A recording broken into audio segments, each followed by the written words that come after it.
Happy Halloween! You know, if you dig movies, Halloween is a great time of year because it gives you great motivation to go watch a bunch of horror movies. There are so many awesome horror movies like Horror of Dracula, and even more awesomely bad ones like Bram Stoker's Dracula, that you're really spoiled for choice. Even if you limit yourself to just the classic Universal monster movies. And there's no reason why you should limit yourself, but even if you do, you've got Frankenstein, Bride of Frankenstein, The Invisible Man, The Wolf Man, The Mummy, Creature from the Black Lagoon. Just hang the titles on the wall and throw a dart. You can't go wrong. So I would encourage you to watch one of those, instead of doing what I did, which was to watch a shitty Christian movie. The movie I watched is called Final Exit. If that sounds familiar, it might be because Final Exit was also the title of a best-selling book about how to commit suicide that was published a few years before this film was made. I considered making a joke here about how the people who made this film were demonstrating how to commit career suicide, but I nixed it because it was in poor taste, and also career suicide makes no sense in this context. You can't kill what was never alive to start with. Anyway, Final Exit is written and directed by and starring nobody, is a laughably amateurish production on a few different levels, and it's not even a horror movie. Swerved ya, didn't I? Huh? You thought, oh, the video is coming out on Halloween. Steve must be reviewing a crappy Christian horror movie. Didn't ya? Gotcha, suckers. Your ass just got Steved. Actually, what happened was I was looking for a Christian horror movie to watch and review, and I went to this website that lists a bunch of Christian horror movies, and this movie was on the list, so I watched it, and it obviously wasn't a horror movie. It actually plays more like an episode of Insight made by people who aren't good at anything.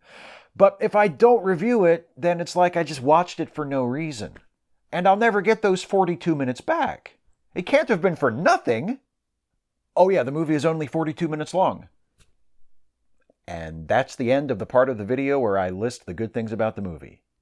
Final Exit is the story of 4 characters who die at roughly the same time and wind up stuck in the waiting room of the afterlife while an angel and a demon squabble over who goes where.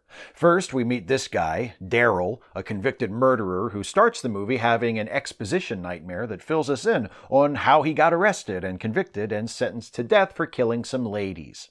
Then we meet this other guy, Dr. William Kapp, a big-shot diplomat/activist who won the Nobel Peace Prize and opposes the death penalty. Then we meet 2 other people, Melanie and Jeremy, who we're told are teenagers, so I guess we have to accept that, even though...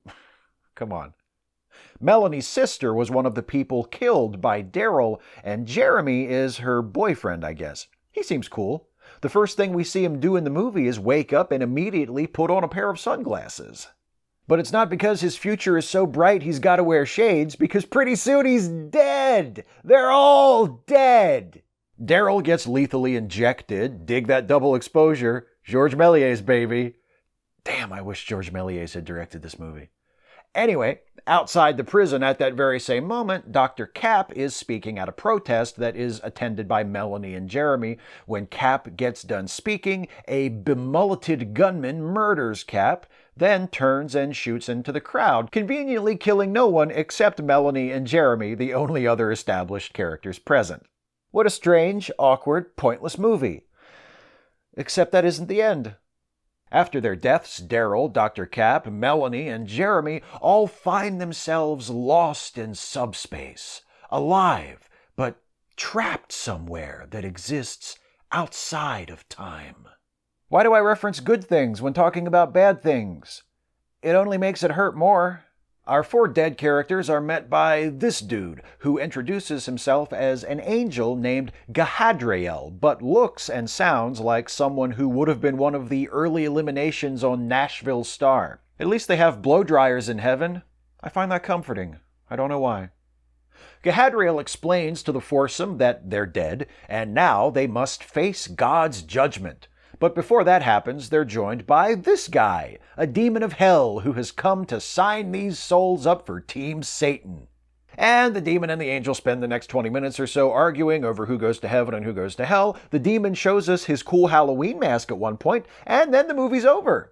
As you might have guessed, this being a Christian evangelical film and all, the story here is just a clothesline on which the director can hang his preferred form of religious propaganda. The four dead characters argue with the angel about why they deserve to go to heaven, and the angel repeatedly reminds them that it's not up to him, that they will be judged according to whether or not they accepted Christ before they died. That's bad news for 2 out of the 4. Both Jeremy and Dr. Cap are shown to have ignored repeated attempts by friends and loved ones to convert them to Christianity. Daryl, the serial killer, said the sinner's prayer the night before his execution, so he's good, because God doesn't care whether you were a murderer or a Nobel Prize-winning peacemaker. He literally only cares if you put on his jersey before you died. That's it. In one scene, the demon underlines this point, declaring that God is willing to admit a murderer like Daryl into heaven while sending 2 of his victims, his slaughtered lambs, to hell, including, in a cruel twist, but not a very surprising one given how sadistic the theology promoted by movies like this tends to be, Melanie's own sister, who was murdered by Daryl without repenting and accepting Christ. The demon comes right out and says God allowed her to be murdered by Daryl before she repented, so she's in hell while her killer, who did have a chance to repent, is here about to be welcomed into paradise. Even Daryl, the guy who killed her, is like, man, that sucks. Isn't there something we can do? And Gahadriel is like, sorry, them's the rules. Free will, suckers!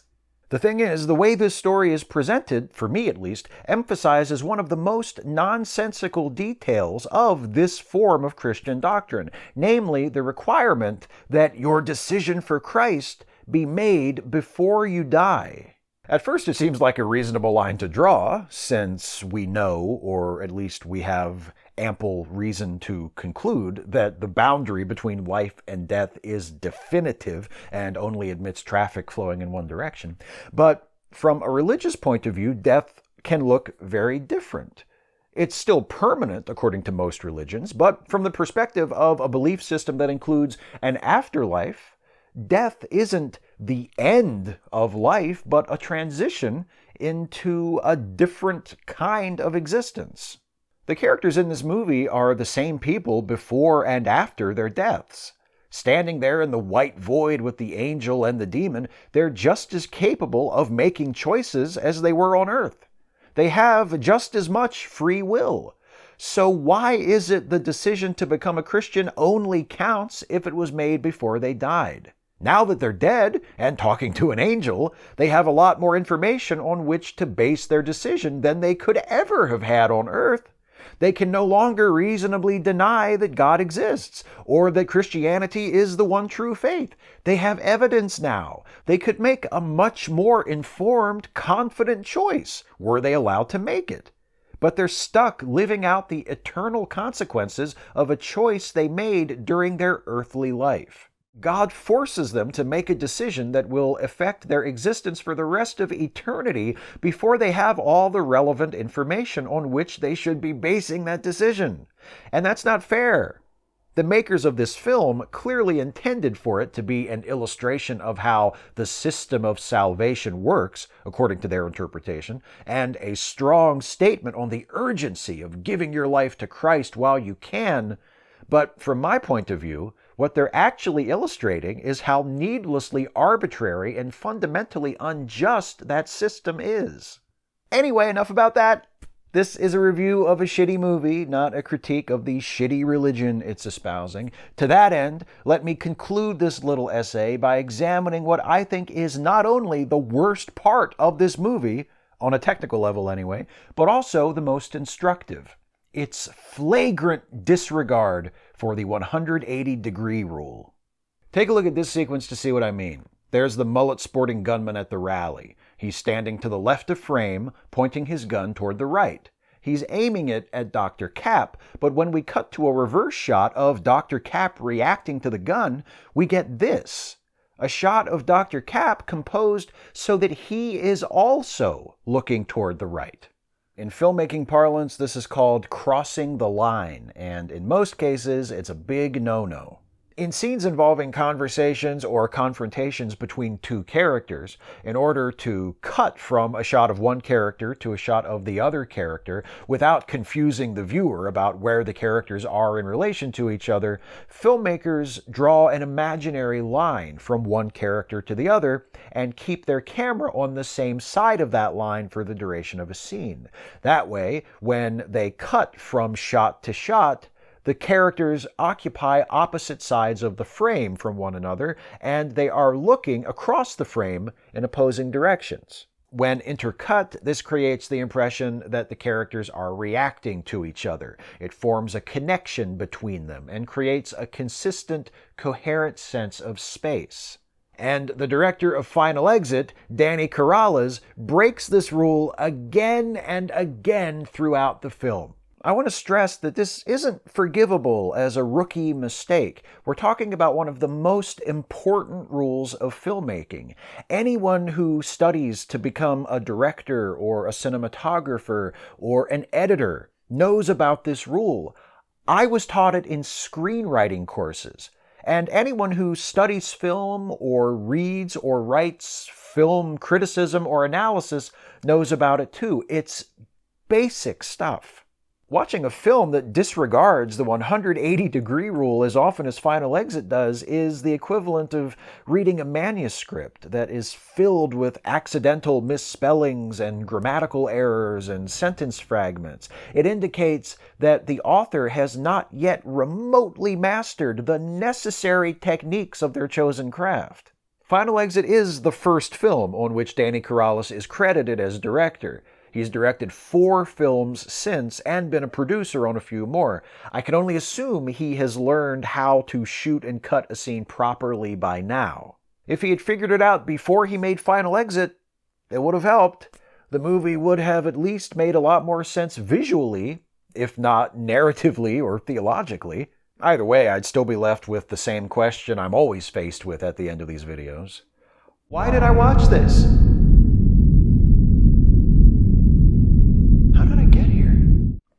Oh God, I'm having a heart attack. Oh yeah. Hey, excuse me, sir. Damn, not gonna lie, I was hoping you'd be Captain Sisko. Or at least Q. Anyway, my name is Steve. I'm a servant of the Father of Lies. This feels wrong. There. That's better. The fallen star, Satan. What?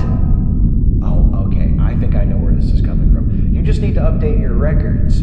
I did register as a Republican when I was 18, but I never actually voted as one. And then I re-registered as unaffiliated in my 20s. And then, just 2 years ago, I officially registered... How do you think you can enter into the kingdom of the Holy One? I'm sorry, can I just point out how much smoother it is to cut from singles to a 2-shot like this when you observe the 180-degree rule? I mean, it's a convention for a reason. Anyway, to your question, I know I'm an atheist, but I've made an effort to not be a dick to people for no reason. For the last several years, anyway. So, what do you think? Can you do anything for me? Jesus did everything he could for you. God damn it. Okay, sorry. Anyway, Jesus did everything he could for me, and I still might go to hell? Doesn't say much for Jesus, does it? Why didn't you repent? Because I wasn't sorry? Must face judgment. Right. Can you give me an idea which way that's gonna go? It won't be long before you and all who follow Satan will be thrown into the lake of fire. I take it that's a hard no, then? Come. Okay. Hey, did anyone ever tell you that you sound like Hank Hill? No. That surprises me because your voice has a very similar quality. Even the accent is kind of the same. Could you just say Bobby for me one time? Like Hank Hill says it? Bobby? No.